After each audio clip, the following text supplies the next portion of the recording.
മീര ജാസ്മിൻ്റെ പിതാവിന് അന്ത്യാഞ്ജലികൾ അർപ്പിക്കാൻ നടൻ ദിലീപ് എത്തി. കൊച്ചിയിലെ മീരയുടെ വീട്ടിലാണ് ദിലീപ് നേരിട്ടെത്തിയത്. വ്യാഴാഴ്ചയാണ് മീര ജാസ്മിൻ്റെ പിതാവ് ജോസഫ് ഫിലിപ്പ് അന്തരിച്ചത്. 83 വയസ്സായിരുന്നു.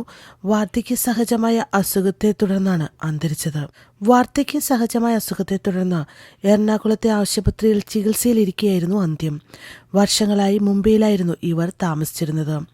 ഭാര്യ എടത്വ കടമനാട്ട് ഏലിയമ്മ ജോസഫ്. മീര ജാസ്മിനെ കൂടാതെ 4 മക്കളാണ് ജോസഫ് ഫിലിപ്പ് ഏലിയാമ്മ ദമ്പതികൾക്കുള്ളത്. ഏറ്റവും ഇളയ മകളാണ് മീര. മറ്റു മക്കൾ Jomon, Jeni Susan, Sara Robin, Georgie Joseph എന്നിവരാണ്. ശനിയാഴ്ച 2 മണിക്ക് എറണാകുളം കടവന്ത്രയിലുള്ള വികാസ് നഗറിലെ ശുശ്രൂഷകൾക്ക് ശേഷം ഞായറാഴ്ച 4 മണിക്ക് പത്തനംതിട്ട ഇലന്തൂർ മാർത്തോമ വലിയ പള്ളി സെമിത്തേരിയിലായിരുന്നു സംസ്കാരം. മീര ജാസ്മിൻ്റെ അച്ഛന്